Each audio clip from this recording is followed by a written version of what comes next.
وأشهد أن محمدا عبده ورسوله لا نبي بعد أما بعد يا أيها الذين آمنوا اتقوا الله حق تقاته ولا تموتن إلا وأنتم مسلمون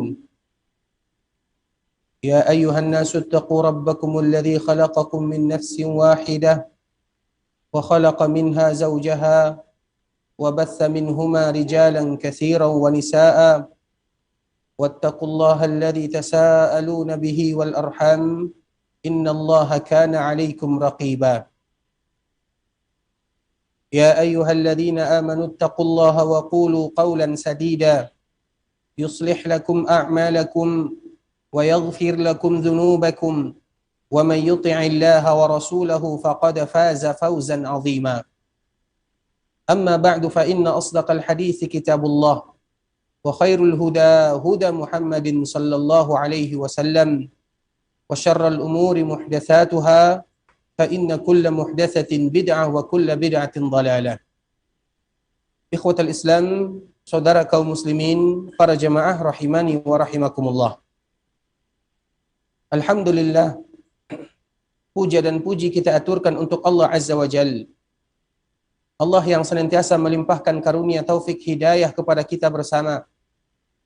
Allah yang telah memberikan kepada kita nikmat yang begitu banyak, dan di antara nikmat yang wajib kita syukuri adalah nikmat ketika kita bisa berkunjung ke Masjid Rasulullah sallallahu alaihi wasallam dengan guna dan tujuan mendapatkan keutamaan-keutamaan yang telah disebutkan oleh Allah Subhanahu wa taala dan juga yang telah disebutkan oleh Rasulullah sallallahu alaihi wasallam di dalam hadis-hadisnya.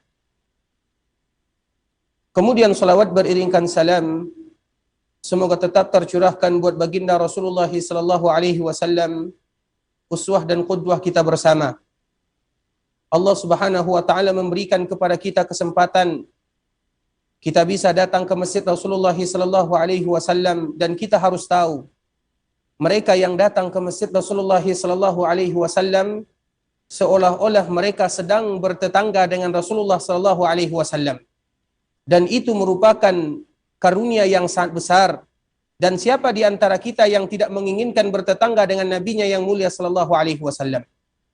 Kita yang datang ke kota Madinah, kita yang diberikan kesempatan oleh Allah berkunjung ke Masjid Rasulullah sallallahu alaihi wasallam, seolah-olah kita bertetangga dengan Nabi sallallahu alaihi wasallam walaupun sebentar.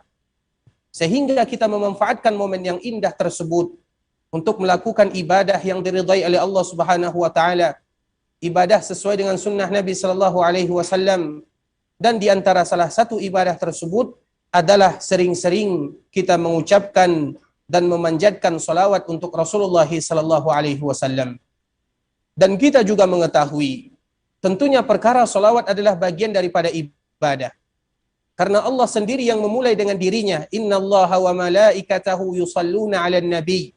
Sesungguhnya Allah dan para malaikatnya, Allah memulai dengan dirinya, sesungguhnya Allah, kemudian yang kedua para malaikatnya, dan yang ketiga baru Allah perintahkan kepada kita agar kita senantiasa berselawat kepada baginda. Dan ini menunjukkan kepada kita bagaimana kedudukan Rasulullah sallallahu alaihi wasallam di sisi Allah Subhanahu wa taala. Di antara salah satu makna kedudukan yang Allah berikan untuk Nabi sallallahu alaihi wasallam adalah yang Allah sebutkan di dalam surah Al-Insyirah. Allah sebutkan di dalam surah Al-Insyirah, wa rafa'na laka dzikrak. Wa rafa'na laka dzikrak. Apa kata Allah kepada Rasulullah sallallahu alaihi wasallam? Wahai Muhammad, kami akan angkat namamu. Dan yang mengangkat nama Rasulullah sallallahu alaihi wasallam adalah Allah itu sendiri. Dan di antara bentuk Allah Subhanahu wa taala mengangkat nama Rasulullah sallallahu alaihi wasallam ketika Allah membarengi dirinya setiap kali kita mengucapkan kalimat syahadat untuk Allah Subhanahu wa taala, maka kita akan ikutkan dengan syahadat untuk baginda yang mulia sallallahu alaihi wasallam sambil mengucapkan asyhadu an la ilaha illallah wa asyhadu anna Muhammadar Rasulullah. Dan itu adalah bentuk Allah mengangkat baginda yang mulia sallallahu alaihi wasallam. Oleh karenanya, maka pantaslah kita sebagai umat Rasulullah sallallahu alaihi wasallam untuk memuliakan Rasulullah sallallahu alaihi wasallam. Dan di antara hal yang bisa kita lakukan adalah sering-sering kita berselawat kepada Nabi sallallahu alaihi wasallam dan solawat adalah bagian daripada ibadah. Rasul sudah mengajarkan kepada para sahabatnya bagaimana tata cara bersolawat dan lafaz apa yang harus kita baca. Tentunya seorang muslim harus melihat bagaimana Nabi mengajarkan kepada para sahabatnya. Ada lafaz dari Ka'ab bin Ujrah radhiyallahu taala anhu. Ada lafaz dari Abu Sa'id Al-Khudri radhiyallahu taala anhu. Ada lafaz dari Abu Mas'ud Al-Ansari radhiyallahu taala anhu. Ada lafaz yang sangat banyak. Dan lafaz yang paling indah ketika kita ingin mengucapkan salawat kepada Rasulullah sallallahu alaihi wasallam yang kita kenal dengan salawat Ibrahimiyah, yang di sana ada salawat untuk baginda yang mulia sallallahu alaihi wasallam, yang mana juga di sana ada salawat untuk ayahnya, kakeknya, yaitu Nabi Ibrahim alaihi salam. Allahumma salli ala Muhammad wa ala ali Muhammad kama sallaita ala Ibrahim wa ala ali Ibrahim innaka Hamidum Majid. Allahumma barik ala Muhammad wa ala ali Muhammad kama barakta ala Ibrahim wa ala ali Ibrahim innaka Hamidum Majid. Ikhwatal Islam, para jamaah saudara kaum muslimin rahimani wa rahimakumullah. Tentunya sebagaimana yang sering kita sebutkan setiap kali sebelum kita memulai pelajaran kita saling mengingatkan satu sama lain, yaitu untuk menjaga al-ijra'at al-ihtiraziyah wa tadabir al-wiqaiyah, yaitu kita menjaga protokol kesehatan, yaitu menjaga jarak, kita lihat jarak kita, kemudian senantiasa menggunakan masker dan yang semisalnya, dan itu adalah arahan dari pengurus Masjid Rasulullah SAW agar kita tetap menjaga protokol kesehatan yang telah ditentukan. Ikhwatal Islam, saudara kaum muslimin, para jamaah rahimani wa rahimakumullah. Kita akan menyebutkan sebuah hadis Rasulullah SAW yang mana itulah yang akan kita bahas pada malam hari ini insyaallah taala. Sebuah hadis yang pernah kita bacakan, yang telah kita bacakan kemarin, yaitu hadis yang diriwayatkan oleh Imam Muslim, bentuk kasih dan cinta Rasulullah SAW kepada umatnya. Bagaimana Rasulullah SAW yang dia pikirkan, yang dia doakan adalah kita sebagai umatnya. Bahkan Rasulullah SAW ketika dia berziarah ke perkuburan Baqi', yang dianjurkan bagi kita untuk senantiasa berziarah ke sana, Nabi SAW mengatakan, aku berkeinginan untuk bisa berjumpa dengan saudara-saudaraku, kata Rasulullah SAW. Kemudian Abu Hurairah mengatakan, ya Rasulullah, awalasna ikhwanak? Ya Rasulullah, bukankah kami ini adalah saudaramu? Maka Rasulullah SAW menyebutkan, saudaraku adalah mereka yang belum datang, yang belum lahir. Mereka tahu tentang diriku, mereka mengikuti sunnahku, mereka belajar tentang diriku. Kemudian mereka beriman dan wafat dalam keadaan iman tersebut, namun mereka tidak pernah berjumpa dengan diriku. Itu adalah saudara-saudara Rasulullah SAW. Dan Rasulullah SAW sangat berkeinginan untuk berjumpa dengan kita bersama, dan semoga Allah mengabulkan apa yang kita inginkan, yaitu berjumpa dengan Rasulullah SAW. Ikhwatal Islam, hadis kemarin telah kita menyebutkan, yaitu hadis yang diriwayatkan oleh Imam Muslim dari Abu Hurairah radhiyallahu taala anhu. Rasulullah SAW menyebutkan, likulli nabiyyin da'watun mustajabah. Sesungguhnya setiap para nabi, mereka memiliki doa-doa yang pasti dikabulkan oleh Allah Subhanahu wa taala. Seluruh para nabi yang diutus oleh Allah Subhanahu wa taala, seluruh para rasul yang diutus oleh Allah Subhanahu wa taala, mereka memiliki jatah doa yang pasti dikabulkan oleh Allah Subhanahu wa taala. Kita tahu nabi itu sangat banyak. Jumlahnya 124.000 orang nabi. Nabi itu sangat banyak. Sedangkan rasul itu jumlahnya sekitar sama dengan mereka yang ikut dalam perang Badar, yaitu 300 lebih. Itu rasul. Nah, semua mereka diberikan jatah oleh Allah Subhanahu wa taala untuk berdoa, dan pasti Allah kabulkan permintaan mereka. Kemudian Rasulullah SAW menyebutkan, fata'ajjala kullu nabiyyin da'watahu. Kemudian seluruh para nabi dan para rasul yang Allah berikan kepada mereka jatah untuk berdoa, mereka sudah mengambil jatahnya di dunia. Mereka sudah mengambil doanya di dunia, dan mereka sudah meminta kepada Allah, dan Allah sudah kabulkan permintaan mereka di dunia. Wa inni ikhtaba'tu da'wati syafa'atan li ummati. Sedangkan aku sengaja menyembunyikan doa tersebut sebagai syafaat, bentuk syafaat untuk umatku yaumal qiyamah, pada hari kiamat kelak. Fahiya na'ilatun insyaallah. Maka syafaat tersebut akan didapatkan oleh semuanya. Fahiya na'ilatun insyaallah. Yaitu doa yang tadi Nabi sembunyikan sebagai syafaat di hari kiamat untuk umatnya akan didapatkan oleh semua umatnya semuanya. Man mata lam yusyrik billahi syai'a.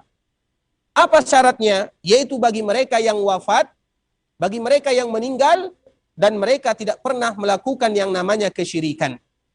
Kita tahu kesyirikan itu banyak macamnya. Kadang kita melakukan kesyirikan, kita sadar. Kadang kita melakukannya tanpa kita sadar. Ada yang namanya kesyirikan kecil, ada kesyirikan besar. Sehingga kita senantiasa siang dan malam bermohon kepada Allah untuk tidak terjatuh ke lembah kesyirikan tersebut. Yang kecil ataupun yang besar. Karena Nabi menyebutkan fahiya na'ilatun insyaallah. Bahwa doa yang tadi didapatkan oleh Rasulullah SAW yang berubah menjadi syafaat di hari kiamat, berubah menjadi syafaat untuk kita sebagai umatnya. Semua mereka yang meninggal, kemudian mereka tidak melakukan kesyirikan, akan mendapatkan syafaat dari Rasulullah SAW.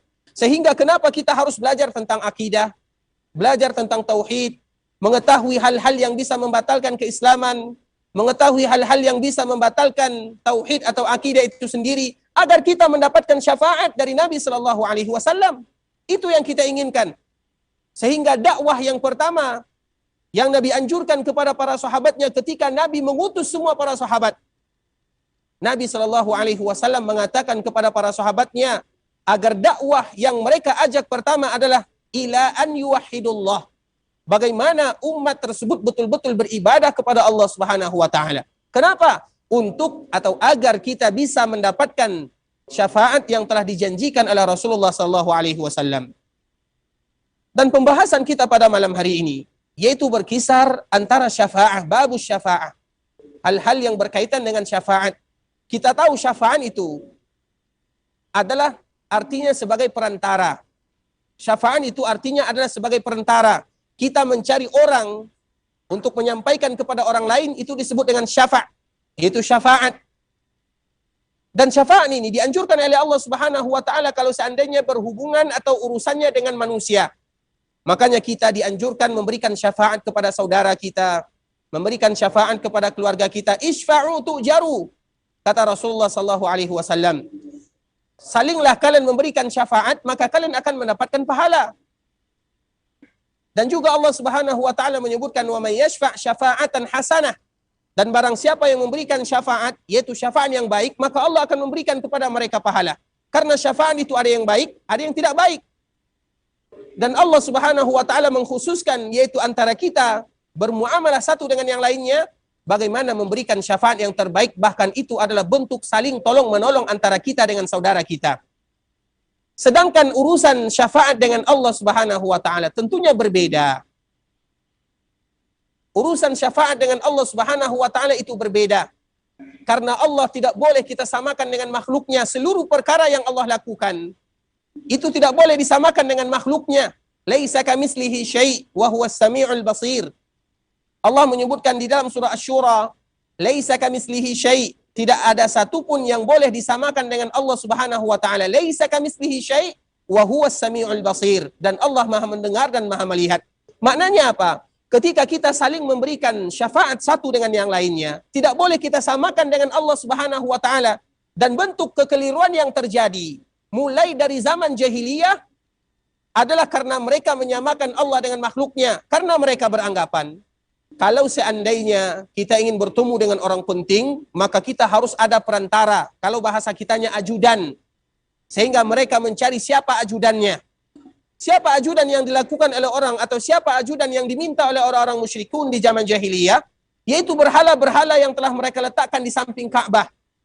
Sehingga kita kenal orang-orang jahiliyah atau orang-orang musyrikun di zaman jahiliyah sampai mereka meletakkan patung berhala di samping Ka'bah itu lebih daripada 360 patung banyaknya.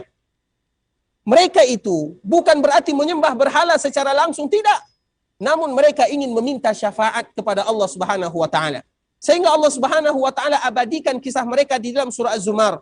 Ma na'buduhum illa liqarribuna ila Allahi zulfa. orang-orang musyrikun mengatakan bahwa sesungguhnya kami ini tidak langsung menyembah berhala. Kami tidak menyembah berhala, kami tetap menyembah Allah Subhanahu wa taala. Makanya orang-orang musyrikun di zaman jahiliyah, mereka tahu Nabi Ibrahim, mereka tahu nabi-nabi sebelum Nabi sallallahu alaihi wasallam. Lantas kenapa mereka beribadah kepada patung? Kenapa mereka beribadah kepada berhala? Karena mereka menyamakan Allah Subhanahu wa taala dengan makhluknya. Mereka beranggapan kalau kita ingin bertemu dengan orang yang penting, dengan orang-orang tertentu, maka kita harus ada perantaranya. Sehingga ketika mereka beribadah kepada Allah, mereka menganggap diri mereka tidak pantas langsung memohon kepada Allah Subhanahu wa taala. Namun mereka menjadikan berhala sebagai wasilah, berhala sebagai syafaat. Ma na'buduhum illa liqarribuna ila Allahi zulfa. Kami menyembah berhala ini bukan berarti kami menyembah berhala, namun kami ingin menyembah Allah Subhanahu wa taala. Namun kami merasa diri kami tidak pantas langsung meminta memohon kepada Allah Subhanahu wa taala, sehingga kami jadikan wasilah kami adalah berhala-berhala. Kemudian berhala tersebut mereka letakkan di seluruh Ka'bah atau di sekitar Ka'bah yang jumlahnya lebih daripada 360 berhala. Kenapa mereka melakukan yang demikian? Karena mereka menyamakan Allah dengan makhluknya. Mereka beranggapan bertemu dengan makhluk harus ada wasilah, harus ada perantara. Sedangkan bertemu dengan Allah, ikhwatal Islam, dan itu merupakan nikmat yang paling besar yang dirasakan oleh seorang hamba, yang dirasakan oleh seorang muslim. Ketika mereka mendapatkan permasalahan, ketika mereka mendapatkan sebuah kesusahan, mereka langsung meminta memohon kepada Allah Subhanahu wa taala. Bahkan Allah Subhanahu wa taala menyebutkan, "Ud'uni astajib lakum." Wahai hambaku, hendaklah kalian senantiasa memohon, meminta kepadaku, aku akan kabulkan permintaan kalian. Allah Subhanahu wa taala tidak butuh perantara antara dirinya dengan makhluk. Allah Subhanahu wa taala menginginkan semua hambanya langsung meminta kepada Allah Subhanahu wa taala.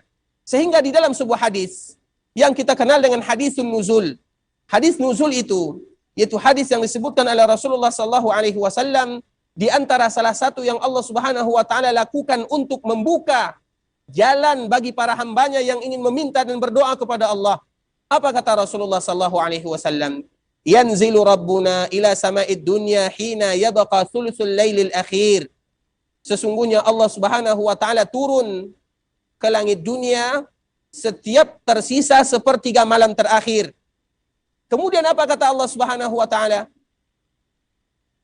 Man yad'uni astajib lah.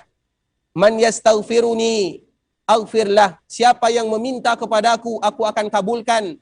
Siapa yang meminta ampun kepadaku, aku akan ampunkan. Dan itulah yang disebutkan oleh Allah Subhanahu wa taala di dalam surah Sajadah yang senantiasa kita dengar.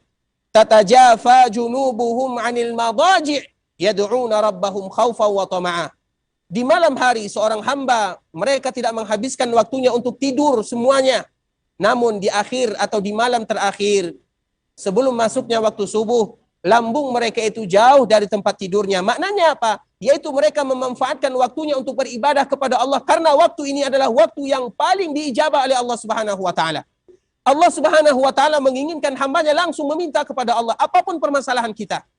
Makanya sebagaimana yang disebutkan oleh Rasulullah sallallahu alaihi wasallam, apabila seorang hamba merasa dirinya melakukan perbuatan dosa, kemudian dia salat 2 rakaat, maka diterima oleh Allah Subhanahu wa taala taubatnya. Maknanya apa? Allah menginginkan kita langsung meminta memohon kepada Allah Subhanahu wa taala tanpa ada perantara, karena Allah tidak boleh dikiaskan dengan makhluknya, dan Allah Subhanahu wa taala adalah zat yang senantiasa membuka pintu taubat. Allah Subhanahu wa taala membuka pintu taubat di siang hari untuk menerima taubat mereka yang bertaubat di malam hari. Allah Subhanahu wa taala membuka pintu taubat di malam hari untuk membuka taubat bagi mereka yang bertaubat di siang hari. Siang dan malam Allah Subhanahu wa taala membuka pintu taubat. Tinggal bagaimana seorang hamba datang kepada Allah Subhanahu wa taala tanpa memerlukan perantara ataupun wasilah, karena Allah Subhanahu wa taala mengatakan, "Ud'uni astajib lakum." Hendaklah kalian langsung meminta memohon kepadaku, aku akan kabulkan. Kemudian ikhwatal Islam, saudara kaum muslimin, masalah syafaat yang tadi telah kita sebutkan, Allah Subhanahu wa taala juga memberikan masalah syafaat terutama untuk Rasulullah sallallahu alaihi wasallam. Karena perkara syafaat adalah perkara di antara perkara-perkara yang sangat penting. Namun kita juga harus tahu, di dalam masalah syafaat semuanya kembali kepada Allah Subhanahu wa taala. Di dalam masalah syafaat semuanya kembali kepada Allah Subhanahu wa taala. Kenapa demikian? Karena Allah Subhanahu wa taala menyebutkan di dalam Al-Qur'an bahwa orang yang memberikan syafaat atau yang menerima syafaat ada syaratnya. Mereka yang diizinkan atau mereka yang memberikan syafaat harus ada izin dari Allah Subhanahu wa taala. Mereka yang menerima syafaat harus mendapatkan ridha dari Allah Subhanahu wa taala. Jadi semuanya kembali kepada Allah Subhanahu wa taala. Semua yang memberikan syafaat itu pasti atas izin Allah Subhanahu wa taala. Semua yang menerima syafaat itu pasti harus dari ridha Allah Subhanahu wa taala. Jadi izin bagi mereka yang memberikan syafaat dan ridha bagi mereka yang akan mendapatkan syafaat. Maknanya apa? Berarti semuanya kembali kepada Allah Subhanahu wa taala. Kalau seandainya orang yang memberikan syafaat tidak bebas memberikan syafaat kecuali dengan izin Allah, atau mereka yang akan mendapatkan syafaat tidaklah mereka mendapatkan syafaat kecuali dengan ridha Allah, maka semuanya kembali kepada Allah Subhanahu wa taala. Man dzalladzi yashfa'u indahu illa biiznih. Siapa yang akan memberikan syafaat kecuali dengan izin Allah Subhanahu wa taala? Jadi mereka yang memberikan syafaat, dan di antara salah satunya adalah syafaat Rasulullah sallallahu alaihi wasallam, harus atas izin Allah Subhanahu wa taala, sebagaimana hadis yang akan kita bacakan bagaimana Rasulullah sallallahu alaihi wasallam memohon syafaat kepada Allah Subhanahu wa taala. Kita kembalikan lagi ke hadis Nabi sallallahu alaihi wasallam. Rasulullah sallallahu alaihi wasallam menyebutkan, "Fahiya nailatun insyaallah man mata wa lam yusyrik billahi syai'a." Bahwa sesungguhnya syafaat yang Allah berikan, yang Allah izinkan kepada Rasulullah sallallahu alaihi wasallam, semua umat Nabi akan mendapatkan syafaat tersebut. Kenapa demikian? Karena bentuk kasih sayang Rasulullah sallallahu alaihi wasallam kepada kita. Sehingga pernah di dalam sebuah tawaran pembicaraan antara Allah dengan Rasulnya, Allah Subhanahu wa taala mengatakan kepada Rasulullah sallallahu alaihi wasallam, "Wahai Muhammad, bagaimana kiranya kalau aku memasukkan umatmu separohnya ke dalam surga?" Allah Subhanahu wa taala mengatakan kepada Rasul kita sallallahu alaihi wasallam, "Ya Muhammad, aku menginginkan agar umatmu separohnya dimasukkan ke dalam surga." Berarti maknanya apa? Separoh lagi masuk ke dalam neraka. Rasulullah sallallahu alaihi wasallam tidak mau yang demikian. Kenapa? Karena Rasulullah sallallahu alaihi wasallam menginginkan bagaimana supaya umatnya tidak ada yang masuk ke dalam api neraka. Rasulullah sallallahu alaihi wasallam menyebutkan, "Kullu ummati yadkhulunal jannah illa man aba." Qalu wa man ya'ba ya Rasulullah? Qala man ata'ani dakhala al-jannah wa man asani faqad aba. Apa kata Rasulullah sallallahu alaihi wasallam? Semua umatku pasti masuk surga. Harapan mereka untuk masuk surga sangat banyak. Kullu ummati yadkhulunal jannah. Semua umatku akan masuk surga. Illa man aba. Kecuali mereka yang enggan, kata Nabi sallallahu alaihi wasallam. Maka para sahabat pun bertanya kepada Rasulullah sallallahu alaihi wasallam, apakah ada di antara umat Nabi yang enggan? Siapa di antara kita yang tidak ingin masuk surga? Apakah ada di antara umat Nabi yang tidak mau masuk surga? Apa kata Nabi? Man ata'ani dakhalal jannah. Barang siapa yang taat kepadaku pasti masuk surga. Wa man asani faqad aba. Tapi barang siapa yang ingkar, tidak mau belajar tentang sunnah Nabi, tidak mau mempelajari tentang agama yang dibawa oleh Nabi, tidak mau beribadah sebagaimana yang Nabi contohkan, faqad aba, maka mereka itu adalah orang-orang yang enggan masuk surga, kata Rasulullah sallallahu alaihi wasallam. Maknanya Rasulullah sallallahu alaihi wasallam ketika ditawarkan oleh Allah agar umatnya separuh masuk surga, Nabi tidak mau. Karena Nabi menginginkan semua umatnya masuk ke dalam surga. Sehingga ketika Nabi menginginkan agar semuanya umat masuk surga, atau semua umatnya bisa masuk surga, maka Allah membuka jatah yang namanya jatah syafaat. Sehingga syafaat yang paling indah atau keindahan yang paling dirasakan oleh seorang hamba adalah ketika mereka mendapatkan syafaat dari Rasulullah sallallahu alaihi wasallam, dan semoga kita semua mendapatkan syafaat dari Rasulullah sallallahu alaihi wasallam. Sebelum kita membahas tentang masalah ayat-ayat Allah Subhanahu wa taala yang berkaitan dengan syafaat, kita akan bacakan hadis Rasulullah sallallahu alaihi wasallam yang diriwayatkan oleh Imam Bukhari dan juga diriwayatkan oleh Imam Muslim, diriwayatkan dari sahabat Anas bin Malik, juga diriwayatkan dari sahabat Abu Hurairah radhiyallahu taala anhu, yang dikenal dengan hadis syafaah, atau yang lebih kita kenal dengan hadis syafaah, hadis yang berkaitan tentang syafaat dan bagaimana cerita kita nanti di akhirat, bagaimana antara kita dengan Rasulullah sallallahu alaihi wasallam, dan bagaimana pula Rasulullah sallallahu alaihi wasallam meminta izin kepada Allah agar Nabi diizinkan memberikan syafaat kepada umatnya. Rasulullah SAW menyebutkan ketika terjadi hari kiamat, maka Allah Subhanahu wa taala akan mendekatkan matahari. Allah mendekatkan matahari sehingga setiap manusia yang ada di padang mahsyar tergantung amalan mereka masing-masing. Ada di antara mereka ketika matahari itu didekatkan keluar keringatnya, ada keringatnya yang menutupi tumitnya, ada keringatnya yang menutupi betisnya, ada keringatnya yang menutupi perutnya, bahkan ada keringatnya yang bisa menutupi telinganya, tergantung amalan masing-masing. Perkara mahsyar adalah perkara yang sangat berbahaya. Dan kita berada di padang mahsyar sebagaimana yang disebutkan oleh Allah Subhanahu wa taala, khamsuna alfasanah, yaitu 50.000 tahun lamanya. Apa yang kita lakukan di mahsyar? Tidak tahu. Kita dikumpulkan oleh Allah Subhanahu wa taala. Allah bangkitkan semua manusia. Kemudian Allah Subhanahu wa taala ganti bumi kita ini. Yauma tubaddalul ard. Ketika Allah Subhanahu wa taala mengganti bumi ini, mengganti tempat tinggal kita, Allah kumpulkan kita semua mulai dari zaman Nabi Adam sampai Nabi Muhammad sallallahu alaihi wasallam. Itulah yang disebut dengan mahsyar. Berapa lama kita di sana? Khamsuna alfasanah, yaitu 50.000 tahun lamanya. Dan hitungan 50.000 tahun itu adalah 50.000 tahun di akhirat. Sehingga dalam keadaan gundah gelana, dalam keadaan kerisauan, dalam keadaan yang mereka tidak tahu arahnya apa yang mereka lakukan, maka di saat itulah semua manusia mulai bertanya-tanya. Kemudian mereka mengatakan, hendaklah kita datang kepada ayah kita Adam alaihissalam, memohon agar Adam datang kepada Allah Subhanahu wa taala, menyelamatkan kita, menyelesaikan kita dari mahsyar. Akhirnya mereka mencari Adam. Semua kita mencari Adam alaihissalam. Ketika berjumpa dengan Nabi Adam, maka semua manusia mengatakan, ya Adam, anta abul bashar. Engkau adalah ayahnya semua manusia. Khalaqakallahu biyadih. Allah menciptakan engkau langsung dengan tangannya. Wa asjada laka malaikatuh, dan Allah Subhanahu wa taala memerintahkan para malaikatnya untuk sujud kepadamu.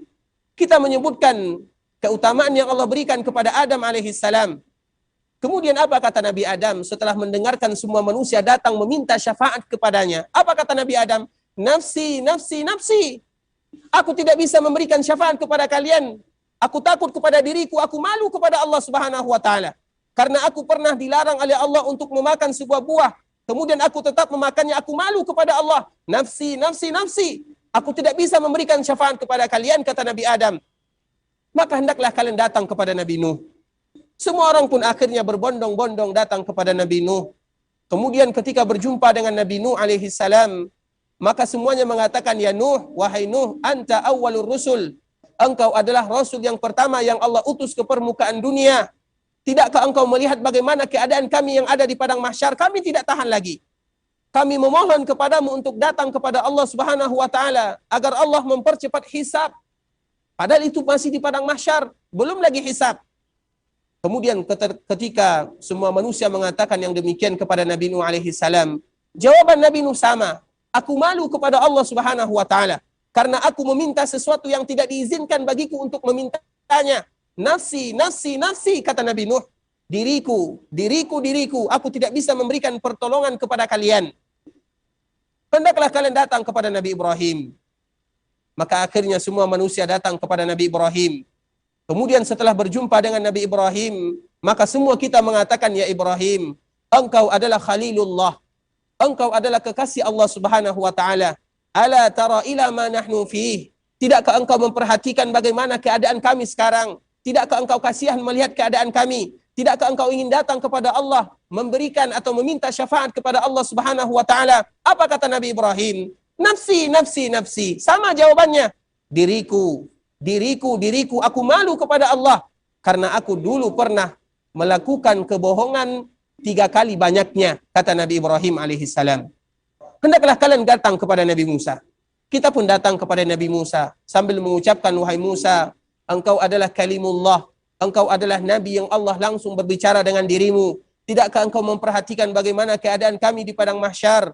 Maka Nabi Musa juga mengatakan, aku malu kepada Allah karena aku pernah melakukan pembunuhan, aku pernah meninju salah seorang yang dengan aku tinju tersebut dia langsung mati. Aku malu kepada Allah. Nafsi, nafsi, nafsi. Jiwaku, diriku, aku tidak bisa memberikan pertolongan kepada kalian. datanglah kalian kepada Nabi Isa. Akhirnya semua manusia kita datang kepada Nabi Isa. Nabi Isa juga mengatakan, nafsi, nafsi, nafsi. Jiwaku, diriku, aku tidak bisa memberikan pertolongan kepada kalian. Kemudian Nabi Isa mengatakan, hendaklah kalian datang kepada Muhammadun sallallahu alaihi wasallam. Maka semua kita datang kepada Nabi Muhammad sallallahu alaihi wasallam. Ketika datang kepada Nabi Muhammad, maka Nabi Muhammad sallallahu alaihi wasallam menyebutkan, ana laha, ana laha, ana laha. Ini adalah tugasku, ini adalah tugasku, ini adalah tugasku. Dan inilah disebut dengan syafa'atul uzma. Inilah yang disebut dengan syafaat yang paling besar, yang Allah Subhanahu wa taala tidak memberikan izin kepada siapapun kecuali kepada Rasulullah sallallahu alaihi wasallam. Jadi syafaat uzma ini adalah syafaat untuk semua makhluk. Apa gunanya? Apa tujuannya? Agar Allah Subhanahu wa taala mempercepat hisab, agar Allah Subhanahu wa taala mempercepat timbangan, agar Allah Subhanahu wa taala menyelesaikan permasalahan, agar manusia mereka tidak berada di padang mahsyar dalam keadaan ketidaktahuan apa yang akan mereka lakukan. Itulah syafaat yang pertama yang khusus untuk Rasulullah sallallahu alaihi wasallam, disebut dengan syafaatul uzma. Kemudian setelahnya, ikhwatal Islam, setelah Allah Subhanahu wa taala memberikan izin kepada Rasulullah sallallahu alaihi wasallam memberikan syafaat, maka pada saat itulah Allah Subhanahu wa taala mulai membuka pintu hisab. Di saat itulah Allah Subhanahu wa taala membuka pintu hisab, dan yang pertama kali dihisab adalah umat Rasulullah sallallahu alaihi wasallam.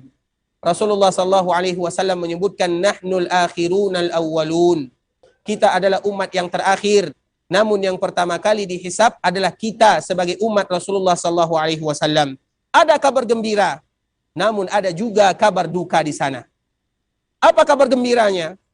Kalau seandainya Allah Subhanahu wa taala memaafkan kita, Allah ampunkan dosa kita, Allah tutup aib kita, itu adalah kabar gembira. Sehingga yang pertama kali masuk surga adalah umat Rasulullah sallallahu alaihi wasallam. Namun kabar dukanya apa? Kalau seandainya kita tidak termasuk ke dalam mereka yang tidak diberikan ampunan oleh Allah, atau kalau seandainya kita dihukum dulu oleh Allah Subhanahu wa taala, berarti yang pertama kali masuk neraka adalah umat Rasulullah sallallahu alaihi wasallam.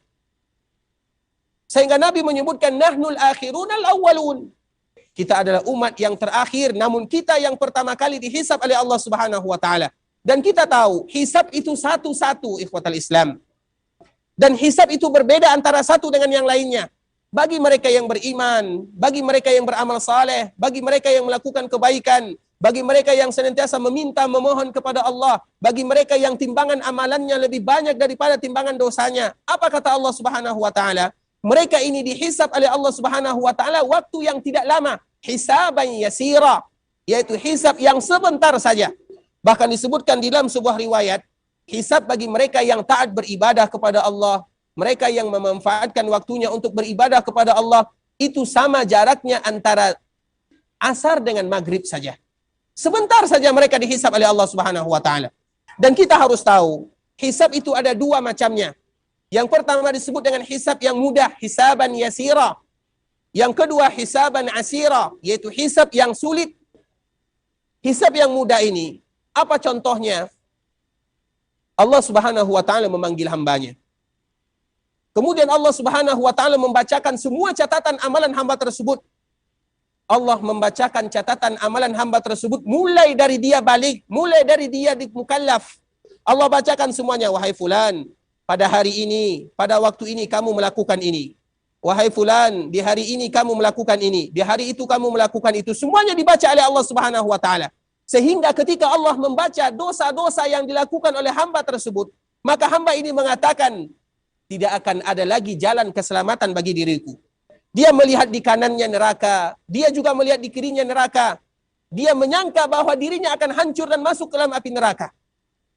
Kemudian apa kata Allah Subhanahu wa taala setelah membacakan semua catatan amalan dosa tersebut, atau semua catatan amalan yang pernah dia lakukan selama hidupnya di dunia?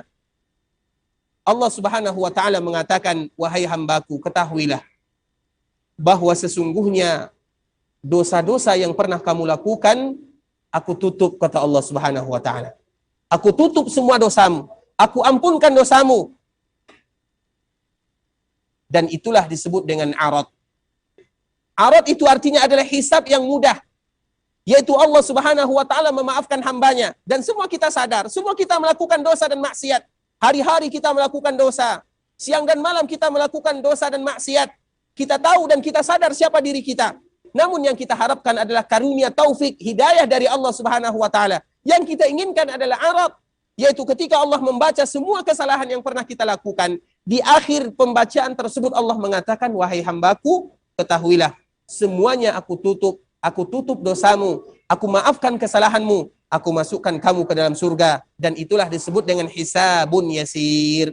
Atau dalam bahasa lain disebut dengan arad, yaitu Allah hanya membacakan kepada kita tentang amalan-amalan yang pernah kita lakukan, supaya kita semakin bersyukur kepada Allah Subhanahu wa taala. Karena tadi kita sadar, tadi kita yakin bahwa kita masuk ke dalam neraka, namun karena kasih sayang Allah Subhanahu wa taala, Allah ampunkan dosa kita, Allah masukkan kita ke dalam surga, maka semakin sadarlah kita betapa sayangnya Allah, betapa rahmannya Allah, betapa rahimnya Allah kepada hamba-hambanya. Itu hisab yang pertama. Kemudian hisab yang kedua disebut dengan hisabun asir, yaitu hisab yang berat. Dan hisab yang kedua ini, seluruh mereka yang dihisab dengan hisab yang berat, uzib, man husiba uzziba. Barang siapa yang dihisab dengan hisab yang berat, maka pasti sudah tentunya dia akan diazab oleh Allah Subhanahu wa taala. Dan itu hadis Rasulullah sallallahu alaihi wasallam. Hisab yang kedua adalah hisab yang berat, betul-betul diteliti oleh Allah, dibacakan oleh Allah Subhanahu wa taala satu persatu. Kemudian Allah campakkan mereka ke dalam api neraka. Itu disebut dengan hisabun asir, yaitu hisab yang sangat berat. Kemudian setelah dihisab, ikhwatal Islam, ada lagi yang namanya mizan, yaitu ditimbang. Apa yang ditimbang? Semuanya akan ditimbang. Catatan amalan kita akan ditimbang. Amalan-amalan kita pun akan ditimbang. Bahkan diri kita pun akan ditimbang oleh Allah Subhanahu wa taala. Semuanya akan ditimbang oleh Allah. Disebutkan oleh para ulama ketika mengumpulkan hadis-hadis Nabi sallallahu alaihi wasallam berbicara tentang mizan, apa yang akan ditimbang oleh Allah Subhanahu wa taala, semuanya. Kadang Allah menimbang catatan amalan. Kadang Allah menimbang amalan itu sendiri. Kadang Allah Subhanahu wa taala menimbang hamba itu sendiri. Semuanya ditimbang oleh Allah Subhanahu wa taala. Kemudian setelah mizan, apalagi yang terjadi?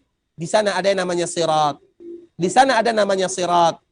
Ketika kita berjalan di atas sirat, maka ada yang berjalan ibarat kilat.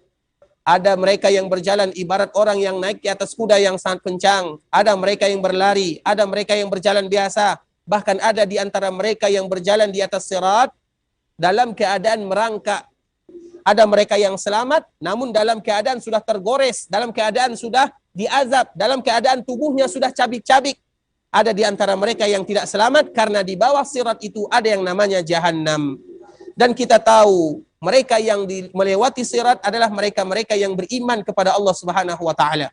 Sedangkan mereka yang tidak beriman, maka mereka tidak melewati sirat karena mereka langsung dimasukkan oleh Allah Subhanahu wa taala ke dalam neraka Jahannam wal iyaz billah. Kemudian setelah melewati sirat, ada di antara umat Nabi sallallahu alaihi wasallam yang terjatuh ke dalam neraka Jahannam. Kemudian di sanalah sebelum Rasulullah sallallahu alaihi wasallam memohon kepada Allah Subhanahu wa taala, maka Rasulullah sallallahu alaihi wasallam menyelesaikan mereka-mereka yang sudah berhasil melewati sirat, dan itu adalah syafaat yang kedua yang khusus untuk baginda yang mulia sallallahu alaihi wasallam. Apa syafaat yang kedua? Setelah syafaat uzma yang pertama yang tadi telah kita sebutkan, syafaat yang kedua yang hanya khusus untuk Rasulullah sallallahu alaihi wasallam, yaitu syafaat bahwa tidak satu pun mereka yang bisa masuk ke dalam surga kecuali Rasulullah sallallahu alaihi wasallam yang pertama kali membukanya meminta kepada Allah Subhanahu wa taala. Jadi Rasulullah sallallahu alaihi wasallam adalah yang pertama kali mengetuk pintu surga. Ketika diketuk oleh Rasulullah sallallahu alaihi wasallam, maka ada yang bertanya, siapa yang mengetuk pintu tersebut? Maka Nabi menjawab, Muhammad. Maka ketika Nabi mengatakan Muhammad sallallahu alaihi wasallam, maka di saat itulah pintu surga dibukakan oleh Allah Subhanahu wa taala. Kemudian Nabi mengantarkan semua umat yang tadi berhasil melewati sirat, mengantarkan mereka ke dalam surga dan bahkan mengantarkan mereka ke posisi mereka masing-masing sesuai dengan amalan-amalan yang telah mereka lakukan. Kemudian setelah Rasulullah SAW memberikan atau memohon syafaat kepada Allah untuk dibukakan pintu surga, maka ada lagi syafaat yang selanjutnya, yaitu syafaat bagaimana Rasulullah SAW memohon kepada Allah bagi umatnya yang masih ada di dalam api neraka. Yang dalam surga sudah diantarkan oleh Rasulullah SAW.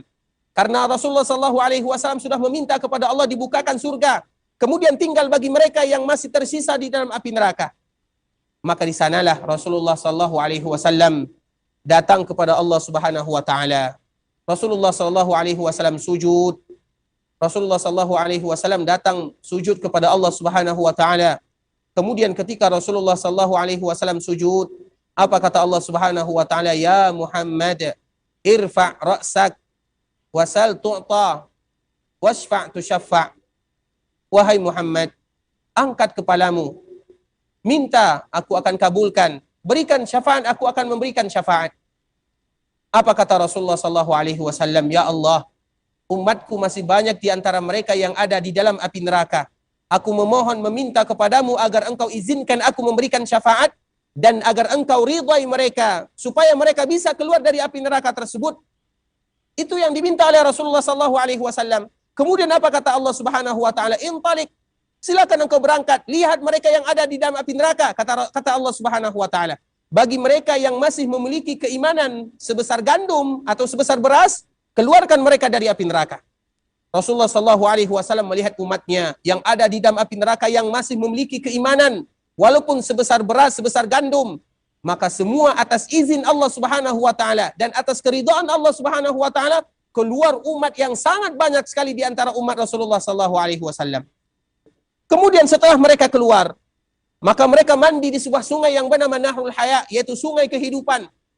Kemudian setelahnya mereka baru masuk ke dalam surga atas izin Allah Subhanahu wa taala. Kemudian ketika setelah terjadi kejadian tersebut, maka Rasulullah SAW kembali memohon kepada Allah Subhanahu wa taala, meminta lagi kepada Allah karena masih banyak umat Nabi berada di dalam api neraka. Apa kata Rasulullah SAW? Rasul sujud, datang kepada Allah sujud. Kemudian apa kata Allah Subhanahu wa taala? Ya Muhammad, irfa' ra'sak wasal tu'ta wasfa' tusyaffa'. Wahai Muhammad, angkat kepalamu, minta aku akan berikan, berikan syafaat aku akan kabulkan. Apa kata Rasulullah SAW? Ummati ya Rabbi, ummati ya Rabbi, ummati ya Rabbi, umatku ya Allah, umatku ya Allah. Masih banyak di antara mereka yang ada di dalam api neraka. Apa kata Allah Subhanahu wa taala? Ya Muhammad, intalik, berangkatlah, lihat mereka yang ada di dalam api neraka. Bagi mereka yang masih memiliki keimanan walaupun setengah syair, setengah gandum, keluarkan mereka dari api neraka. Keluar umat Rasulullah SAW. Kemudian ternyata masih banyak mereka yang ada di dalam api neraka. Rasul datang kembali memohon meminta kepada Allah. Kemudian apa kata Allah? Ya Muhammad, irfa' ra'sak wasal tu'ta wasfa' tusyaffa'. Wahai Muhammad, mintalah aku akan kabulkan. Berikan syafaat aku akan memberikan syafaat. Apa kata Rasulullah? Ya Rabbi ummati, ummati ya Rabbi, ummati ya Rabbi, ummati ya Rabbi, umatku, umatku, umatku ya Allah. Kemudian apa kata Rasulullah SAW? Atau apa kata Allah Subhanahu wa taala? Keluarkan mereka dari api neraka yang masih memiliki keimanan sebesar zarrah. Zarrah itu adalah ibarat semut yang berwarna hitam. Bagi mereka yang masih memiliki keimanan walaupun sebesar zarrah, keluarkan mereka dari api neraka. Kemudian Nabi pun melihat umatnya yang masih ada di dalam api neraka. Dan atas izin Allah Subhanahu wa taala dan keridhaan Allah Subhanahu wa taala keluar umat Nabi Muhammad sallallahu alaihi wasallam. Kemudian datang lagi yang terakhir dan ini adalah syafaat Nabi yang terakhir. Dan ini adalah kali terakhir Rasulullah sallallahu alaihi wasallam datang kepada Allah, ya Allah, umatku masih banyak di antara mereka yang ada di dalam api neraka. Apa kata Allah Subhanahu wa taala? Wa izzati wa jalali wa kibriyai wa azamati la ukhrijanna minha man qala la ilaha illallah. Demi keagunganku, demi kekuasaanku, aku akan mengeluarkan dari api neraka mereka yang mengucapkan kalimat la ilaha illallah. Dan setelah itu tidak ada lagi yang namanya syafaat dari Rasulullah sallallahu alaihi wasallam.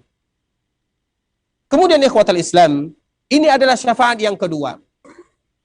Atau syafaat yang ketiga, yaitu syafaat ketika Rasulullah SAW memohon kepada Allah Subhanahu wa taala mengeluarkan umatnya yang masih ada di dalam api neraka. Mereka yang sudah masuk ke dalam api neraka dimohonkan oleh Rasulullah SAW agar mereka dikeluarkan.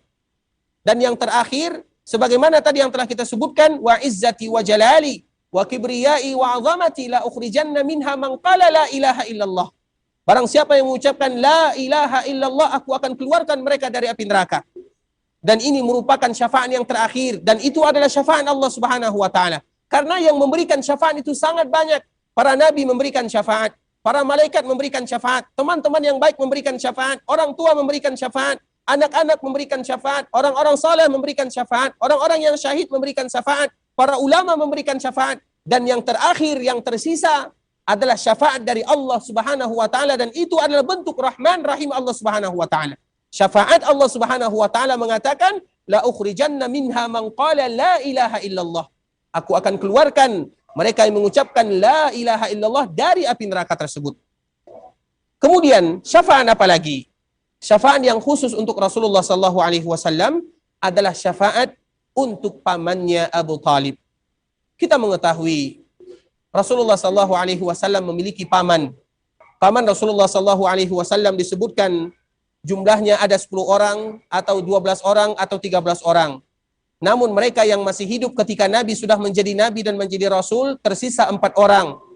Dan dari 4 orang ini, yang beriman kepada Nabi atau yang mengikuti Nabi 2, sebagaimana 2 yang lagi tidak mengikuti Rasulullah SAW. Karena paman Nabi yang masih hidup di zaman Nabi sudah menjadi Nabi dan menjadi Rasul, Hamzah, Al-Abbas, Abu Lahab, dan Abu Talib. Yang 2 ikut Rasulullah SAW yaitu Hamzah dengan Abbas.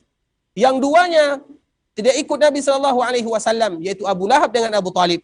Namun Abu Talib senantiasa mendoakan atau membantu Rasulullah SAW dalam dunia dakwah, sehingga Allah Subhanahu wa taala mengkhususkan syafaat untuk Rasulullah SAW kepada pamannya bitakhfifil azab, yaitu untuk meringankan azabnya.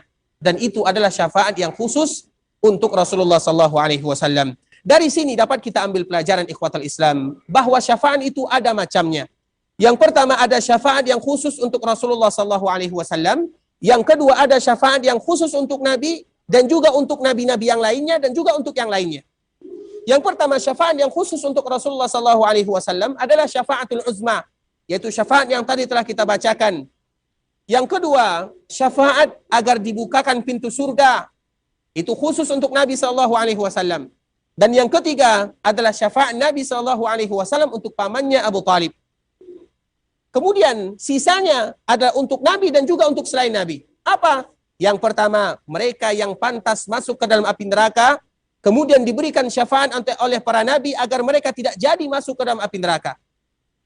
Yang kelima, mereka yang sudah masuk ke dalam api neraka, kemudian dikeluarkan dari api neraka tersebut. Kemudian yang keenam, adalah mereka yang sudah berada di dalam surga, namun mereka diberikan syafaat oleh para nabi dan para rasul agar derajat mereka semakin ditinggikan oleh Allah Subhanahu wa taala. 6 inilah yang disebut dengan bagian-bagian daripada syafaat. Dan kita harus tahu, di seluruh syafaat yang telah kita sebutkan tidak keluar dari 2 kaedah. Yang pertama, izin Allah bagi mereka yang akan memberikan syafaat, dan yang kedua, ridha Allah kepada yang akan diberikan syafaat, yang semuanya dikembalikan kepada Allah Subhanahu wa taala. Jadi perkara syafaat semuanya dikembalikan kepada Allah Subhanahu wa taala. Kita sebutkan ikhwatal Islam, Allah Subhanahu wa taala menyebutkan qul lillahi syafa'atu jami'a. Katakanlah wahai Muhammad bahwa semua syafaat itu kembali kepada Allah. Kalau seandainya kita ingin meminta syafaat kepada Rasulullah sallallahu alaihi wasallam, berarti kita meminta dulu kepada Allah Subhanahu wa taala, karena semuanya kembali kepada Allah. Qul lillahi syafa'atu jami'a. Katakan wahai Muhammad, semua syafaat milik Allah Subhanahu wa taala. Kemudian hadis yang lain atau ayat yang lain, man dzalladzi yashfa'u indahu illa biizni, yaitu ayat kursi yang senantiasa kita hafal. Man dzalladzi yashfa'u indahu illa biizni. Siapa yang berhak memberikan syafaat kecuali atas izin Allah Subhanahu wa taala? Semua yang memberikan syafaat harus atas izin Allah Subhanahu wa taala. Kemudian apa kata Allah Subhanahu wa taala di dalam ayat yang lain?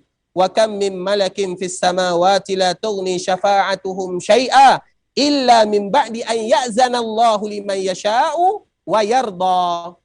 Betapa banyak mereka yang ada di dunia, yang ada di langit, tidak bermanfaat sedikit pun syafaat yang mereka minta kepada Allah Subhanahu wa taala. Yang memberikan syafaat itu sangat banyak. Namun siapa syafaat yang bisa diterima oleh Allah? Karena syafaat itu ada 2, ada syafaat yang diterima oleh Allah, ada syafaat yang tidak diterima. Syafaat yang diterima oleh Allah Subhanahu wa taala illa min ba'di an ya'zanallahu liman yasha'u wa yarda. Yang pertama adalah izin Allah, dan yang kedua adalah ridha Allah Subhanahu wa taala. Izin Allah kepada yang memberikan syafaat, ridha Allah kepada yang akan didapatkan syafaat. Seluruh mereka yang tidak mendapatkan izin, seluruh mereka yang tidak mendapatkan ridha, maka itu disebut asy-syafa'ah al-manfiyah, yaitu syafaat yang tidak akan dikabulkan oleh Allah Subhanahu wa taala.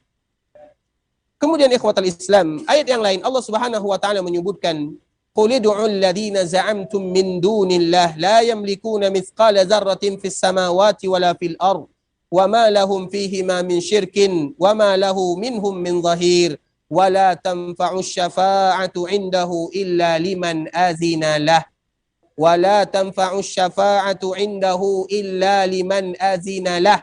Tidak satu pun syafaat yang bisa mendapatkan manfaat di sisi Allah, atau tidak satu pun manfaat yang berguna di sisi Allah Subhanahu wa taala kecuali atas izin Allah Subhanahu wa taala.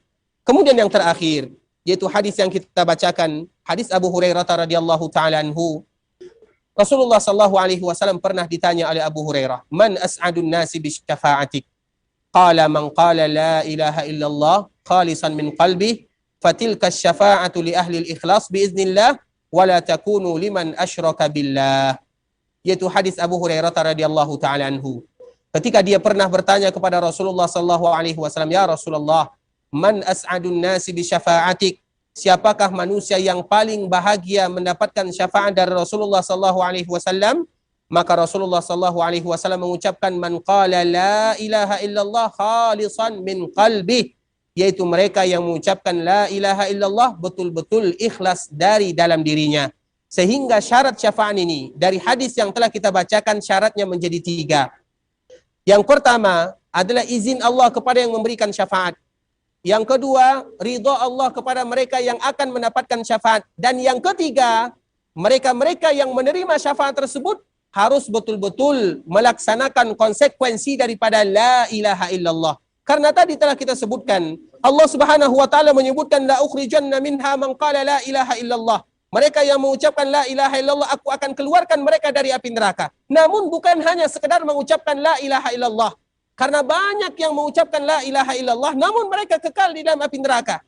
Kita lihat orang-orang munafikun. Kita lihat mereka yang hidup di zaman Nabi. Mereka berjumpa dengan Nabi. Namun mereka kekal dalam api neraka. Mereka mengucapkan la ilaha illallah siang dan malam. Namun ada kemunafikan, ada kenifakan di dalam hatinya. Sehingga la ilaha illallah harus ada konsekuensi, harus ada rukun dan syaratnya.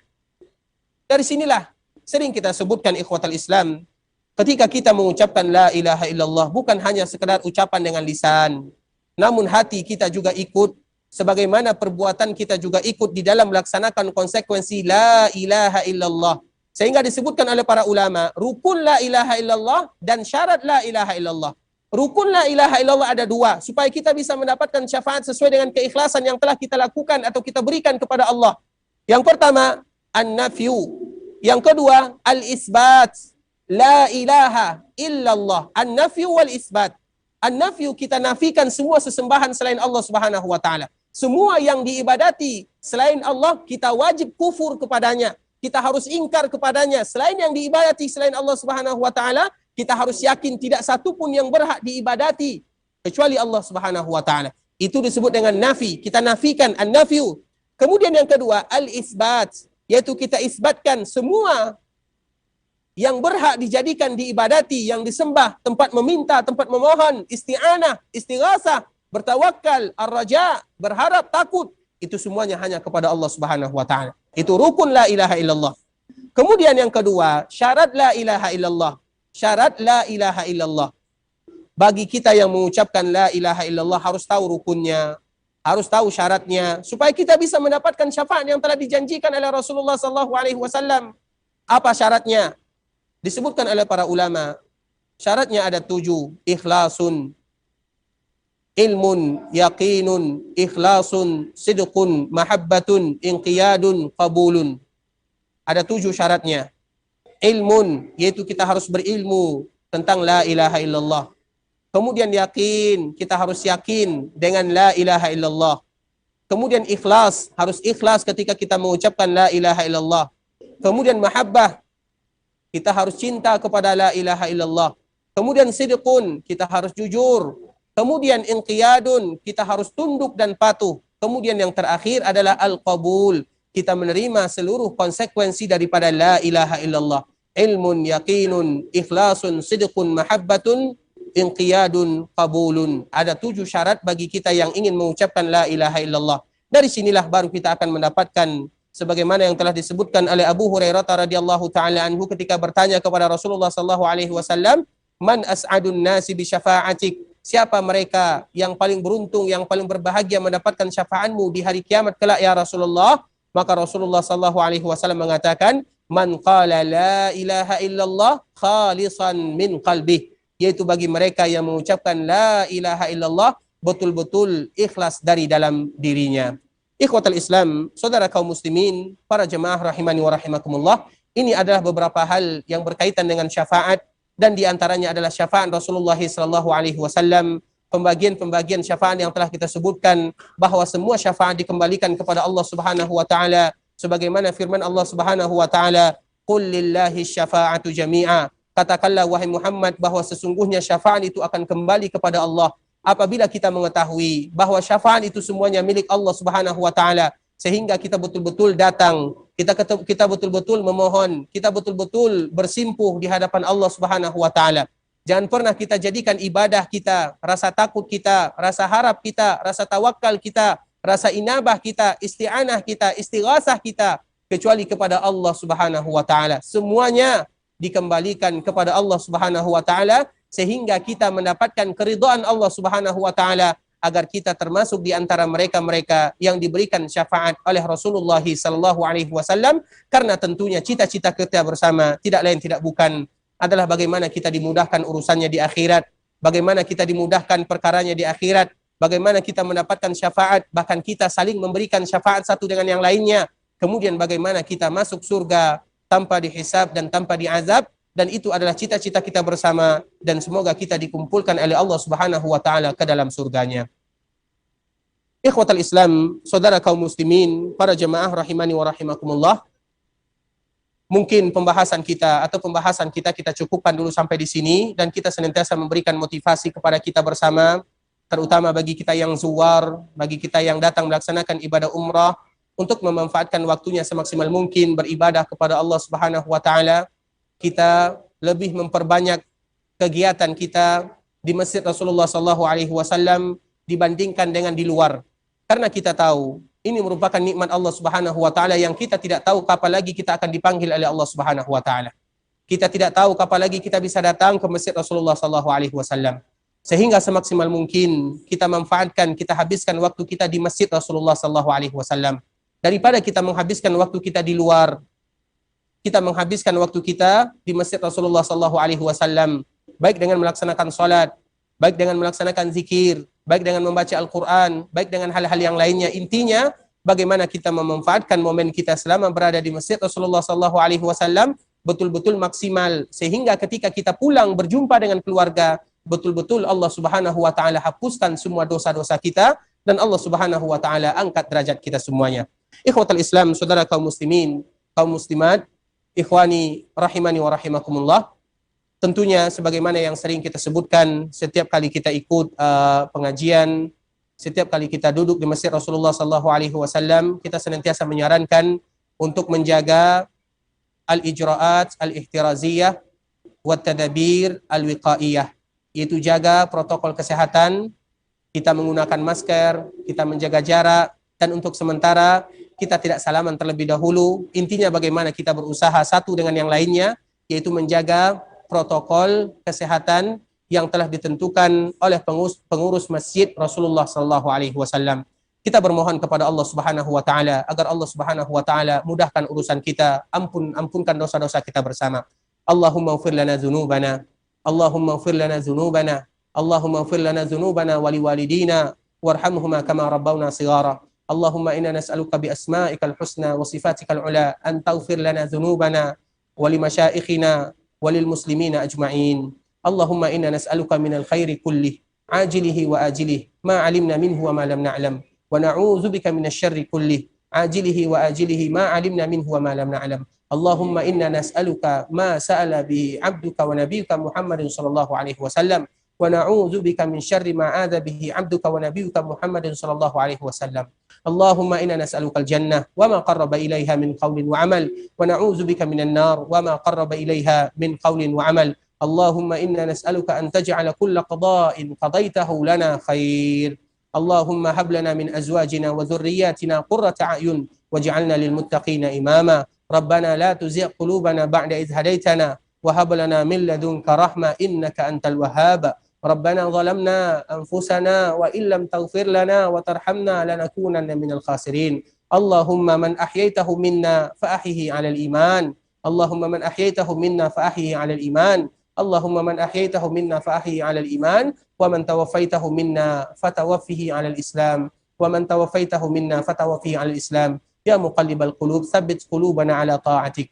Ya muqallibal qulub tsabbit qulubana 'ala dinik. Ya muqallibal qulub tsabbit qulubana 'ala ta'atika wa ta'ati nabiyyik. Rabbana atina fid dunya hasanah wa fil akhirati hasanah wa qina adzaban nar.